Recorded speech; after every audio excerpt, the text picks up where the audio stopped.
On February 26, 1981, at the Dirksen Senate Office Building, the chairman's gavel cracks. Cigar smoke spirals from Senator Ted Kennedy's cigar as reporters wave a New York Times editorial that brands today's nominee Dr.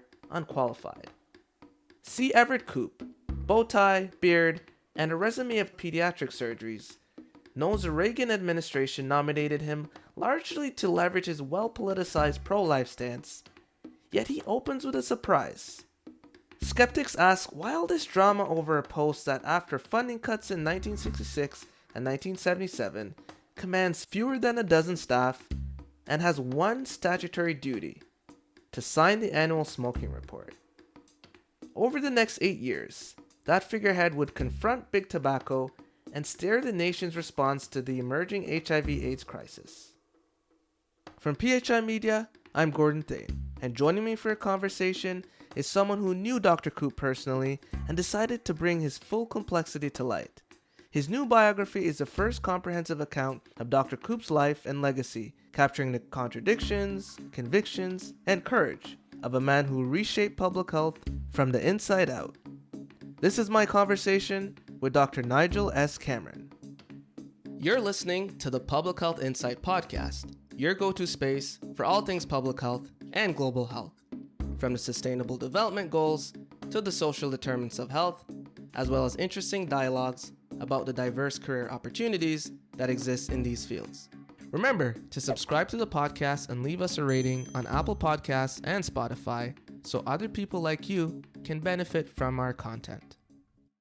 For most of the 20th century, the Surgeon General was the nation's chief health executive, overseeing quarantine stations, hospital ships, Ellis Island inspections, even the Coast Guard's Medical Corps. During World War I, the Surgeon General's office directed troop vaccination programs. In 1918, it spearheaded the federal response to influenza. Two public health service reorganizations later, in 1966 and 1977, stripped away that command, leaving little more than a title, a dress uniform, and one microphone at the annual tobacco press conference. Koop decides the only lever he has is public trust, and the press gallery is about to become his staff room. And then he became Surgeon General, plopped into that position. And I think that part of his journey was also fascinating because I am a Canadian citizen, follow our neighbors south of the border. I'm aware of some of the politics and different components of public health that is involved there. And I think in the last 10 plus years, I'm very, very conscious of who the Surgeon Generals are, because I think it seems like the role has evolved a lot since it was first instated. But that wasn't the case when Dr. Koop first received that position. Obviously, we'll talk about the confirmation hearing and the challenges getting there, but I think you described it as a symbolic position with not really a functional position in the way that it is now, where they're empowered to make these sweeping changes and recommendations. It was just an advisory role tucked in the corner. Can you talk about how all of that came together, from Dr. Koop being passed through the nomination for Surgeon General to how we kind of shook things up in a way that the Reagan administration maybe didn't anticipate?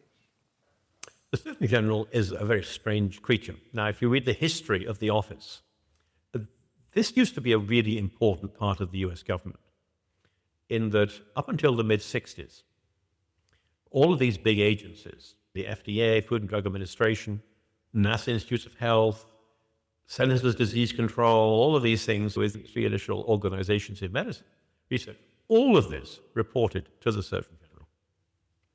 So he was an enormously important functionary. He was responsible for the entire bioscience medical part of the US government, as well as what we would recognize as the Public Health Service, which was designed for stopping people with diseases getting in at ports, with infectious diseases, the Indian Health Service, various government direct actions. All this stuff was the Surgeon General. Now, for various reasons in the mid-60s, almost all of this stuff was handed to an assistant secretary at HHS, Health and Human Services, and the Surgeon General role, the job title remained. But he was floating about with maybe 5 or 6 staff. Travel budget, make an occasional speech. And that was it.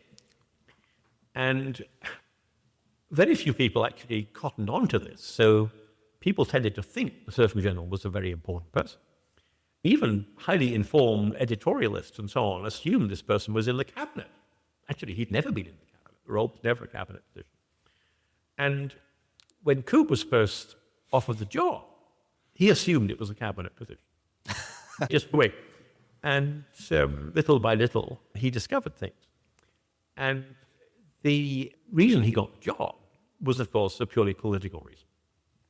Koop was a social conservative. He had made a lot of speeches against abortion. And the Reagan administration thought, this is perfect. We can appoint this guy.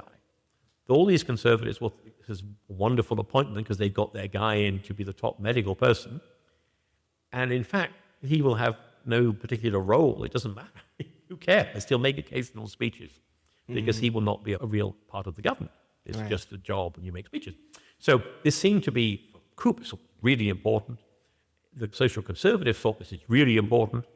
And the people in government, the people coming in, they roll their eyeballs, say, okay, well, let's give this to this firebrand because he can't do any harm.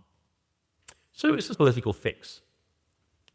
And as it happened, he proved very controversial because of his view on abortion, although his background wasn't in public health. Now, obviously, it's a distinctive professional set of professions. It was pretty clear it was because of his position on abortion that he was so controversial. But the American Public Health Association denounced him in the most extravagant terms. Now, what was really interesting was that even though Koop was a pediatric surgeon, he had done an amazing amount of other stuff, quite apart from his abortion speeches.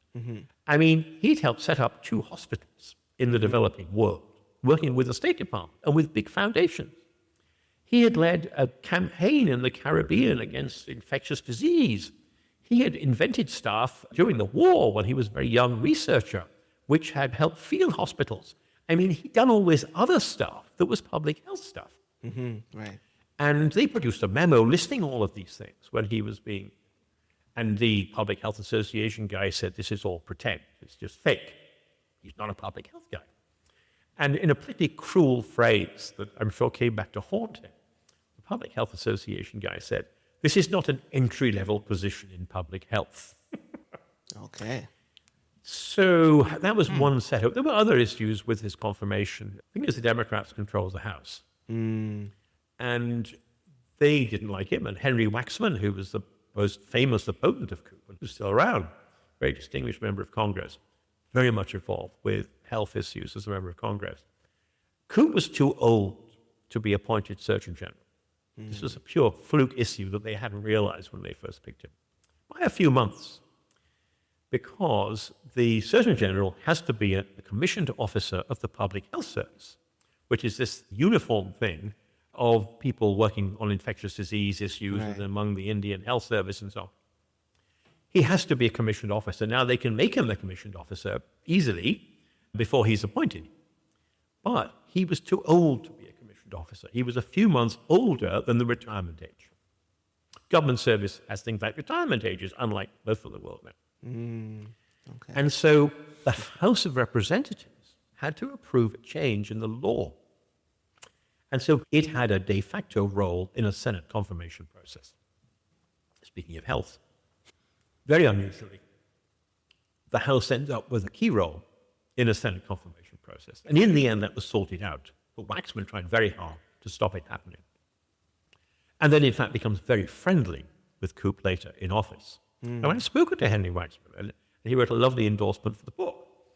And they really became quite... I mean, he said Koop a crime novel that he'd enjoyed and so on. They really became friendly later on. But Waxman described him as a man of great prejudice and so on and so forth. In the end, actually a majority of Democrats who voted in the Senate voted in favor of the confirmation. And it was lopsided. It was like something like 24 against and 60-something for, because he'd gone around talking to a lot of people, but it took 9 months to happen. Koop's confirmation slog became the longest for any Surgeon General to date. 11 months, 17 separate hearings, and 800 pages of testimony. Medical societies endorsed him, groups on both the left and right filed formal protests. When the dust cleared, the Senate confirmed him 68-24, an unusually wide margin given the storm. That vote signaled two things. One, the White House couldn't script him. And two, it gave the bow-tied surgeon bipartisan credibility he would soon leverage.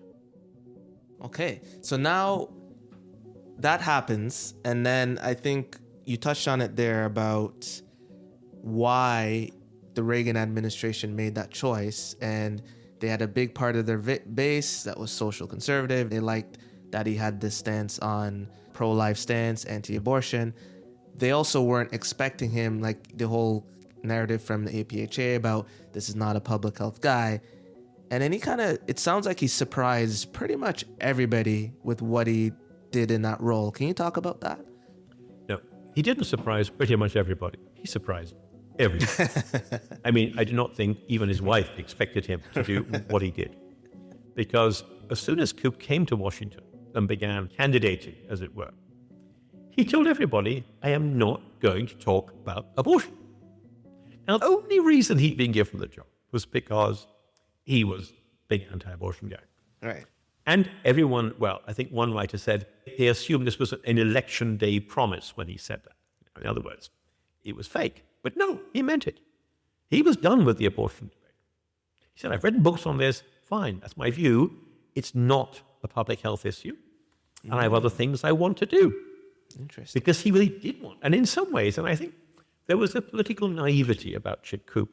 Mm-hmm. And I think this is a theme which comes through in the book, which never went away. Mm-hmm. I mean, he could be pretty smart in some ways. He made some other adroit moves in Washington, which really helped him. But he never quite understood the way Washington works. And he really saw this as a promotion.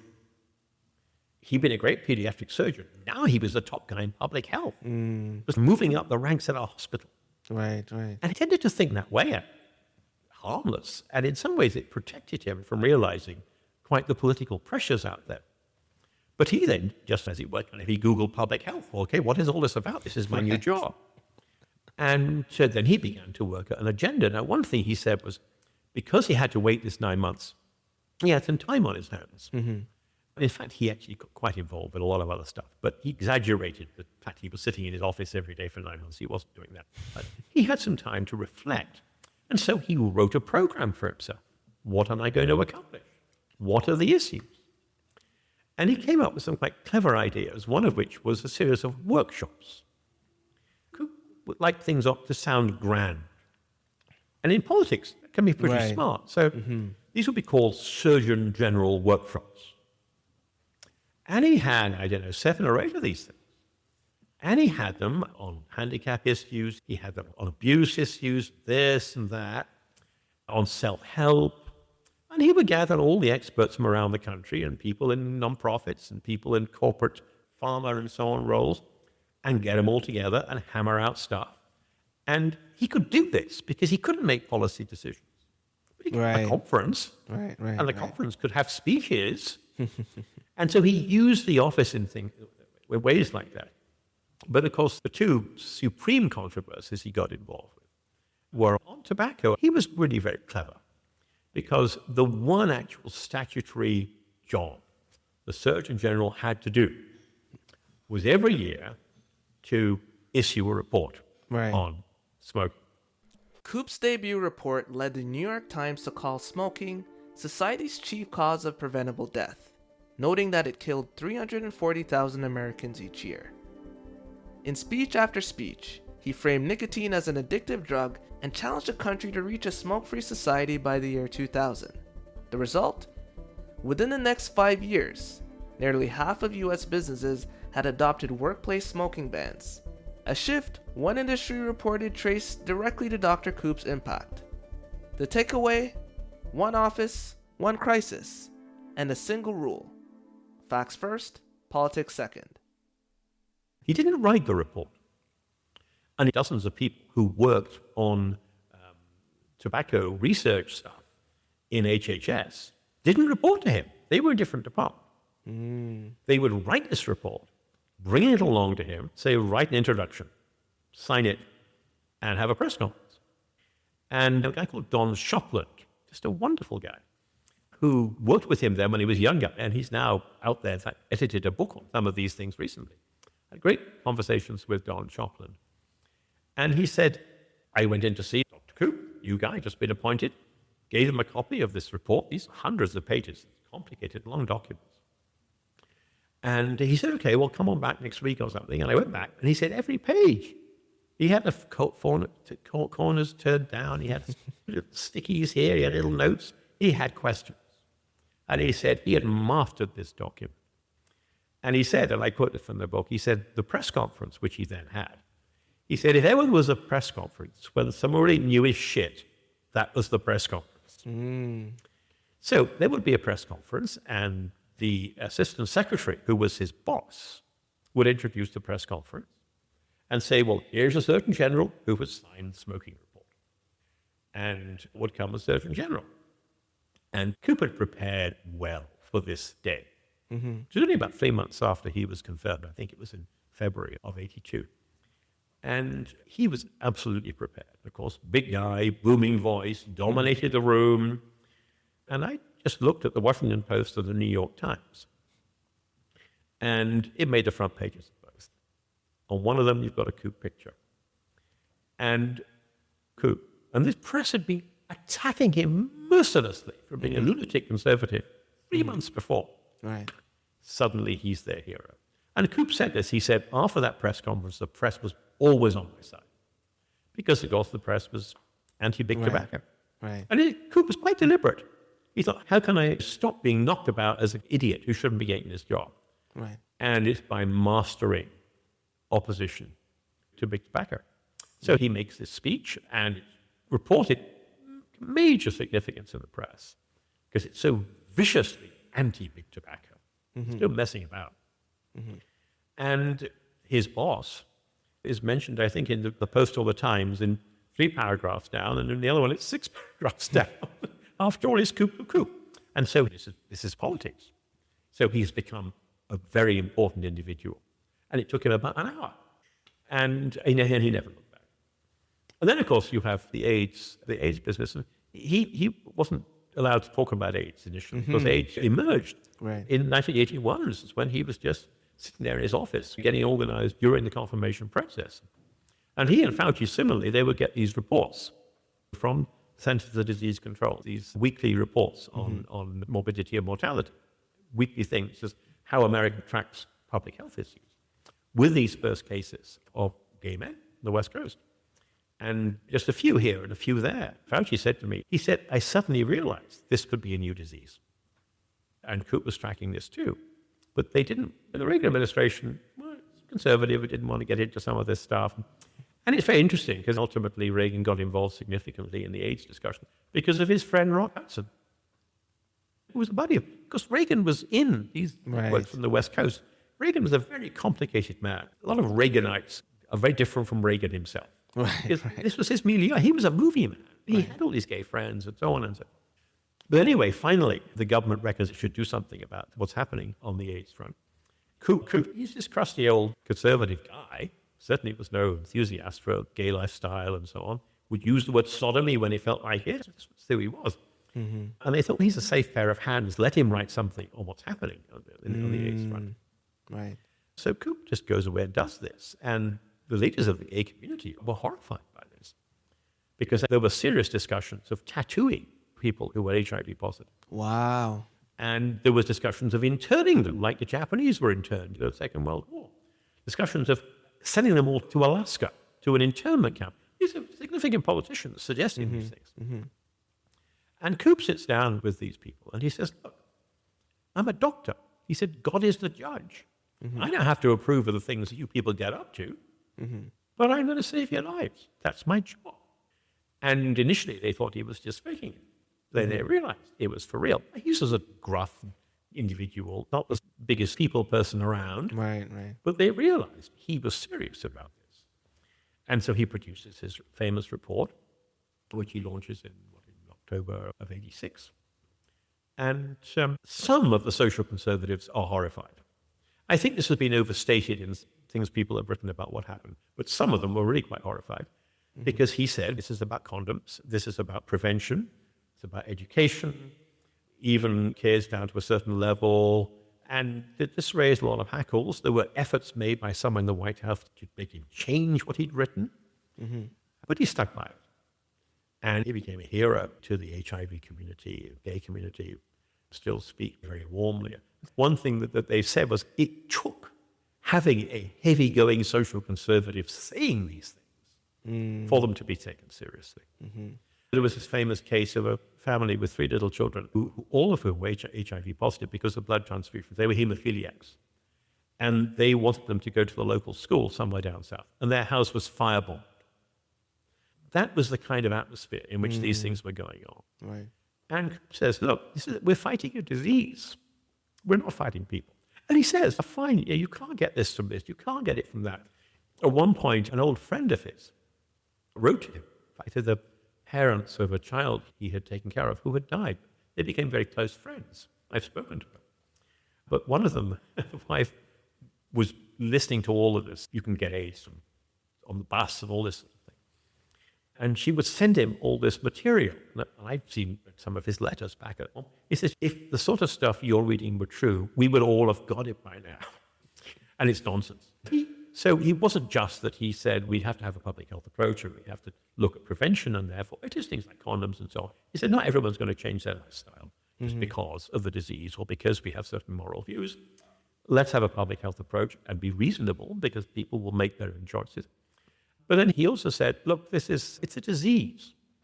And of course, if you're looking at the sweep of things, George W. Bush with the PEPFAR program, which Nicholas Kristof, the liberal commentator in the New York Times, said that PEPFAR, the president's AIDS relief program, which George W. Bush, who was certainly as conservative as Reagan in many ways, established.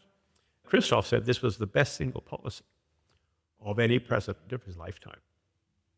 And it has saved the lives of many millions of Africans. And of course, in the current situation, funding has been cut off for much of this work. But Mike Yosef, who was George Bush's chief speechwriter, he said this could not have happened without what Koop did. Because Koop basically separated the AIDS question from social conservative politics. He said this is a disease, and even people like us who are crazy conservative Republicans need to take it seriously as a disease. And this really changed the way in which, I think it was in one of the obituaries, it was in The Atlantic, said he changed the flow of history. And it was precisely because he looked like an Old Testament prophet, and he had these super conservative views, that he was in a position to do that. Right. Wow. No, Nigel, this has been a fascinating conversation. I don't want to give it all away. So just as we wrap up and wind things down here, can you tell people a little bit about where to find the book and when it will be available and what they'll maybe bring it all together, and what kind of share some thoughts on what you think people might get out of reading that book? So I spent the best part of 5 years of my life writing this book, which was fascinating. I contacted the family members, and some of whom were helpful. Some of whom, families tend not to like biographies because that's what's going to be there. But some family members were really very helpful to me. And I talked to friends of Koop's. I interviewed like 120 people, about a quarter of them secretly. Don't use my name. But the others, very happy to speak generally. So I conducted probably maybe 200-300 interviews. I read thousands of pages. And I got to know him better than most people. And in the book, I tried to... There's a word that literary scholars, there's a word they like to use. It's called rendering. They talk about rendering a person when someone comes to life in a book, fiction or non-fiction. And I tried to have Chick Koop come to life in the book. Koop's tenure closed as it began, in the glare of headlights. On May 5th, 1988, he unveiled Understanding AIDS, then faced reporters asking why a Surgeon General would talk about condoms on national TV. He shot back with, because the virus doesn't read polls. Ultimately, his efforts would lead to $17 million being spent on mail to reach 107 million households. It became the largest direct-to-public health advisory in U.S. history. When he stepped down in 1989, Gallup ranked him the most trusted man in America. A once diminished office had now become the nation's moral megaphone. Proof that evidence-driven conviction can turn a whisper of authority into a shout. I mean, there are lots of footnotes, but you haven't got to read the footnotes. 70 or 80 pages of footnotes, you're not going to read those. Although some of them have fun stuff in them. But it's readable, and it's a narrative. And this is the story of this boy from Brooklyn who had an adoring father. He was an only child. Mm-hmm. And his dad, who he said was his best friend for life, his dad worked in a bank and would spend his lunch hours going to the New York Public Library to look up answers to the questions that his precocious son had asked at home, week by week, year by year. It was that kind of family. Of course, it was an adoring family, and this amazing boy, we have to do all this wonderful stuff for our boy. Mm-hmm. Big contrast there with the experience of his own kids, because their dad was never there when they were young, and that's a whole other discussion, but it's also in the book. So I've sort of tell the story, a very readable story of this kid who had incredible ambition and who was very gifted. He was a football star in high school. Mm-hmm. He finally decided to give it up because he had a bad accident. Fell off a ski jump. He was always out there physically. Really interesting individual. And he was always the risk taker. He always thought he knew best. And you see this when he's in school, and you see it when he's been retired for years and years. And he sets up this website, .koop.com, that was briefly the world's top health site on the web. Wow. Before it went belly up in the whole .com 2000, everything went down on the internet. Right. You see these themes. You can see this kid still there when he's an old guy. And you can see him, it went to his head, and this is something which I make very plain. He thought, wow, and he was a celebrity. Mm-hmm. Late 80s, he was the best known figure in the US government after Reagan. Way down the picking. Right. He was on all the shows, he was in all the magazines, people recognize him in the street with his weird beard. And he really thought, wow, I'm a great guy. His last years, he was depressed. People had forgotten who he was. Mm. But the story is, it's a very human story. Mm-hmm. So he gets married again when he's 93. Neither of his sons, who were alive then, will go to the wedding. Mm. Make what you will of that. They also didn't go to the National Memorial Service, which was organized after his funeral. Although his daughter did. His daughter went to these things. You see a family with fractures. Right. You see him as a conventional old guy sometimes. He has some guy comes for an interview with him wearing a mohawk, and he's just ridiculous. I'm glad I'm not your dad. You can't say that in an HR context. He complains about his grandkids watching too much TV. They won't play with their grandparents. You see this stuff coming through, and it's all there. I've tried to bring these stories together. It's a human story. I think the research is very solid. Oh my goodness, what a lot of work. Yeah. But I think there are lots of stories that take you through. So I think it's very readable. It's published at the University of Massachusetts Press. It's technically published, I think, in about a week's time. But Amazon's already sending out copies, so it's out there. And I think it's $34, something like that, what the Canadian is and so on. But that's the US price. Right. You can get it if you want in a hardback, case-bound edition, but that's $100. So you need to be a serious Koop fan to do that. Mm-hmm. But it's there, and we got pictures, some interesting pictures of the young Koop. There's a picture of him going off to Dartmouth College when he's 16 years old. And he's wearing this suit. He looks as if he's 25, at least. People grow up early. And you've got stories. I'll just tell you one more story. So he met this girl, okay, when he was up at Dartmouth. He was 18, maybe 19, she was 17. And she was somebody else's girlfriend who was visiting Dartmouth for some dance thing. Right. His friend was having a nap, so he got to meet his girl. So just a few months later, she's up at Dartmouth again. And she's staying in the Hanover Inn, which is a famous hotel in the middle of Hanover, where the school is. And she's visiting, and she went out for dinner with her boyfriend. And Koop had hoped to take her out, but she met the boyfriend anyway. So later in the evening, Koop goes down to the Hanover Inn, asks what her room number is. They obviously would get these things out at earlier times. Goes up to her room, knocks on the door, and he spends the night in her room talking. And 6 a.m, in stocking feet, he doesn't wear his shoes, tiptoes out downstairs, calls his mom and says, I'm engaged. Now, flashback to how things used to be. This is 1930s. He would have been expelled, could have been expelled from Dartmouth if they'd known. He'd spent the night in a room with a young woman. Right. This was different. She had to get permission from her family to visit a men's college. These were different days. But yeah, that's how they got together. Wow. And they were together for 70-some years. But then he married again when he was 93. And his widow, Cora, I've spent a lot of time with her. Delightful lady. And she'd never been married before. Wow. And I think she just celebrated her 80th birthday. She was a young woman. She was mere 60s. When the 93-year-old proposed to her. Okay, one more little story. So he provided the money to buy a new organ for the church in Philadelphia, which had been the center of their lives for many years. 10th Presbyterian Church, very famous, old church, in downtown Philadelphia. And they were looking to get a new organ, and he provided most of the funding for this, and it is called the David and Elizabeth Koop organ, named for his son who died when he was 20 in a climbing accident, and for his widow. And he was down there for this special occasion.